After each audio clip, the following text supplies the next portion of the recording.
Welcome back friends to my official YouTube channel the Himalayan Guru. दोस्तों आज हम बात करने जा रहे हैं ओकी क्रिप्टो के ऊपर, और ओकी क्रिप्टो के साथ में जो ओकी डाओ जिसके ऊपर सीएफटीसी ने एक लॉफुल एक्टिविटीज के अगेंस्ट केस दर्ज किया है। अब ये अनलॉफुल एक्टिविटीज क्या है और इसका इम्पैक्ट क्या उस एंड यूजर तक पड़ने वाला है, उसके बारे में आज हम डिस्कस करेंगे। दोस्तों आप सब जानते हैं कि ओकी का अपना एक खुद का कंसेप्ट आया है जिसका नाम है ओकी डाओ। इस ओकी डाओ में काफी सारे यूजर्स ने काफी अच्छी और इसमें काफी अच्छी इन्वेस्टमेंट भी पिछले कुछ महीनों में देखने को मिली है। हालांकि अगस्त 2021 में जब सीएफटीसी ने इसके अगेंस्ट कुछ ऐसे इन्फोर्समेंट एक्शंस लिए हैं जहां पर नॉर्दर्न डिस्ट्रिक्ट ऑफ कैलिफोर्निया में ओकी डाओ के अगेंस्ट एक सिविल सूट भी फाइल हुआ है। A decentralized autonomous organization and successor to B0X that operated the same software protocol as B0X. अब इस पूरे मामले में the CFTC seeks restitution, disgorgement, civil monetary penalties, trading and registrations bans and injunctions against further violations of the CA and CFTC regulations as charged. तो अब ये कौन कौन से चार्ज हैं, इसका उन एक रिटेल इन्वेस्टर पे बात कर ली जाए या एक नॉर्मल क्रिप्टो ट्रेडर की जहां बात की जाए उस पर इसका क्या प्रभाव पड़ने वाला है। पहली बात यहाँ पे ये कह रहे हैं कि हम यहाँ पे जो ट्रेडिंग है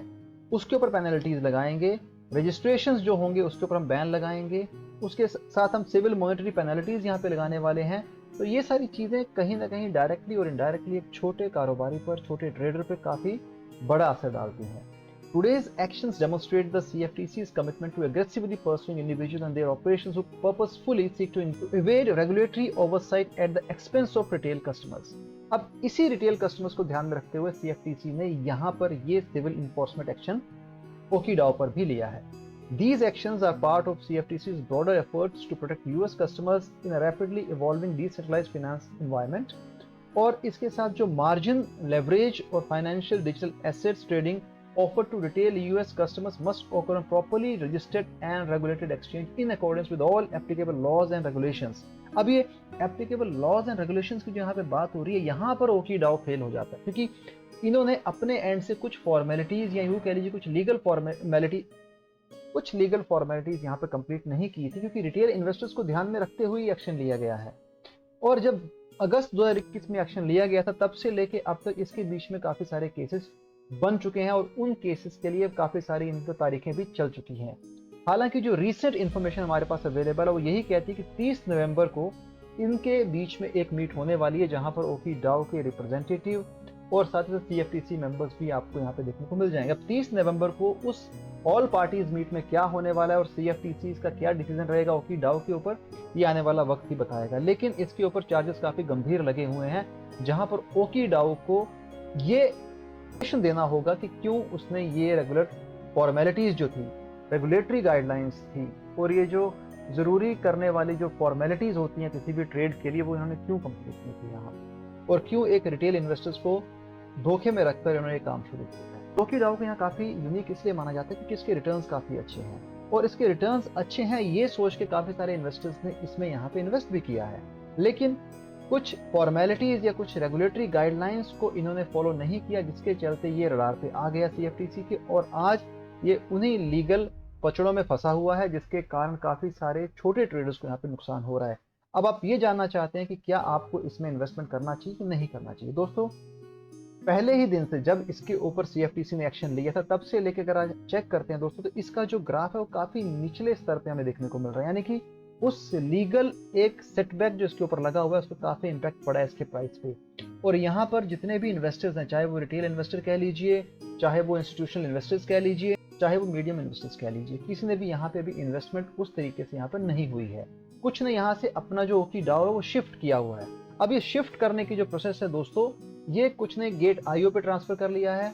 और कुछ ने किसी दूसरे प्लेटफॉर्म पे यहाँ पे ट्रांसफर किए हुए हैं क्योंकि वो नहीं चाहते कि इस कानूनी पचड़े में उनका नुकसान हो। इसलिए यहाँ पे आप देखेंगे तो काफी सारा यहाँ पे लोगों ने अपना जो क्रिप्टो था ट्रांसफर कर लिया गया है, क्योंकि हमें नहीं पता कि इसका रिजल्ट क्या आने वाला है और दोनों के बीच में क्या बात होगी 30 नवंबर को, हमें ये भी नहीं पता, इसका कोई अंदेशा नहीं है और हम कोई प्रेडिक्शन यहाँ पे आपको नहीं देंगे इस चीज को लेके। हालांकि इन्वेस्टमेंट की जहां बात आती है तो मैं आपको यही कहना चाहता हूँ कि करंट सिनेरियो में आप किसी भी प्लेटफॉर्म पे, किसी भी क्रिप्टो एक्सचेंज में ओकी को बाय ना करें। अगर आपने जो बाय करके रखा हुआ है आप वेट कीजिए कि जो जिस लेवल पे आपने बाय किया था उस लेवल से ऊपर अगर आपको एटीएच दिखता है आप यहाँ पे उसे बेच के एग्जिट कर लें। ये आपके लिए एक बेटर पॉलिसी रहेगी, एक बेटर आपका डिसीजन होने वाला है, क्योंकि अगर आप लॉन्ग टर्म होल्ड करना चाहते हैं तो आपकी विश है लेकिन अगर आपको अपना लॉस कवर करना है तो आप सिर्फ उस चीज़ का वेट कीजिए कि जहां आपको आपका जो लॉस है वो एवरेज हो जाए। जब आपको लगे कि हाँ मैंने इसमें 100 रुपीज़ डाले थे, अब मेरे यहाँ पे 90 और 98 के करीब हो चुका है, तब आप इसमें एग्जिट ले सकते हैं। ये उम्मीद रखें कि आप इसको प्रॉफिट लेना चाहते हैं तो दोस्तों उसके लिए काफ़ी लंबा आपको वेट करना पड़ेगा, क्योंकि कोई भी लीगल केस होता है उसमें टाइम लगता है, उसका रिजल्ट आने के लिए, उसमें कोई फाइनल डिसीजन बनने के लिए बहुत टाइम लगता है। और ओकी डाउ का भी वही सिचुएशन है जहाँ पे हम ये कह सकते हैं कि इसमें अभी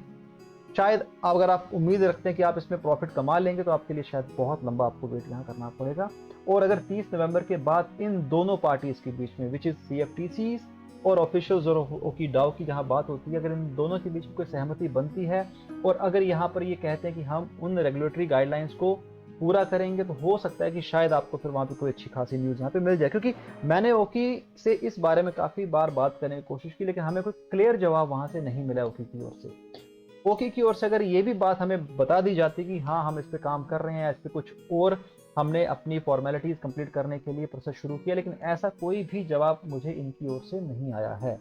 तो यहाँ पे हमने और भी कुछ सोशल मीडिया पे और कुछ न्यूज़ साइट पे हमने चेक किया इसके बारे में, जहाँ पर यही बताया जा रहा है कि ओकी शायद इस केस को लेके उतना सीरियस नहीं है, शायद उन्होंने अपने हाथ यहाँ पे खड़े कर दिए हैं और इस चीज़ को लेके ना ही तो उनके लीगल टीम है उनकी ओर से कोई रिस्पॉन्स आ रहा है, ना ही तो उनके एडमिन्स की ओर से यहाँ पे हमें रिस्पॉन्स मिल रहा है। तो इन चीज़ों को बताते हुए मैं आपको यही कहना चाहता हूँ कि अगर आपने इसमें इन्वेस्टमेंट करने की सोची है तो थोड़ा दोस्तों रुक जाइए, अभी खास इसमें इन्वेस्टमेंट ना करें। जो आपने इन्वेस्टमेंट किया है आप उसको एवरेज करने का बस वेट करें। अगर आपको लगता है कि जैसा आपने इन्वेस्टमेंट किया उस हिसाब से अगर आपको यहाँ पे आपका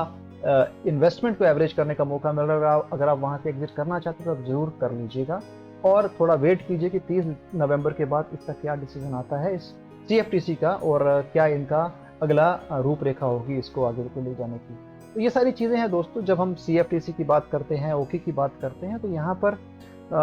चीज़ें कुछ अभी भी क्लियर नहीं है हमारे सामने। लेकिन अगर डाउ की बात करें तो डाउ बहुत सारे प्रोजेक्ट है जहाँ पे चलता है, लेकिन जो पहले पकड़ा गया वही चोर होता है। इस हिसाब से कह सकते हैं कि अगर आपने इसमें इन्वेस्टमेंट करने की सोची है तो प्लीज़ आप थोड़ा होल्ड रखिए और उस टाइम का वेट कीजिए जब आपको यहाँ पे ये लगे कि इसकी अभी सारी जितनी भी लीगल फॉर्मेलिटीज़ हैं कंप्लीट हो चुकी है, तब आप इसमें शुरू कीजिएगा। एज ऑफ नाउ मेरी ओर से ऐसा कोई भी सजेशन, ऐसी कोई एडवाइस नहीं है कि आप यहाँ पे से नेक्स्ट बाय करें। और कोशिश कीजिए कि अगर आपने इसमें डाउ ले रखा है तो उस डाउ को आप उसी हिसाब से मैनेज करें जहाँ पे आपको नुकसान ना हो पाए, क्योंकि कहीं पर भी अभी जैसे ही इनका कोई रिजल्ट आता है, ऐसा कोई डिसीजन बनता है, तो वहाँ पे ऐसा ना हो कि आपके अगेंस्ट वो डिसीजन चला जाए। तो इन चीज़ों का भी आप ध्यान रखिए। और CFTC को लेके और ओकी डाउ को लेके अगर कोई नेक्स्ट अपडेट्स मेरे पास आता है तो मैं ज़रूर आपके पास एक नया वीडियो यहाँ पे लेके आऊँगा। तब तक thanks a lot, thanks for watching my videos, have a great day at, bye.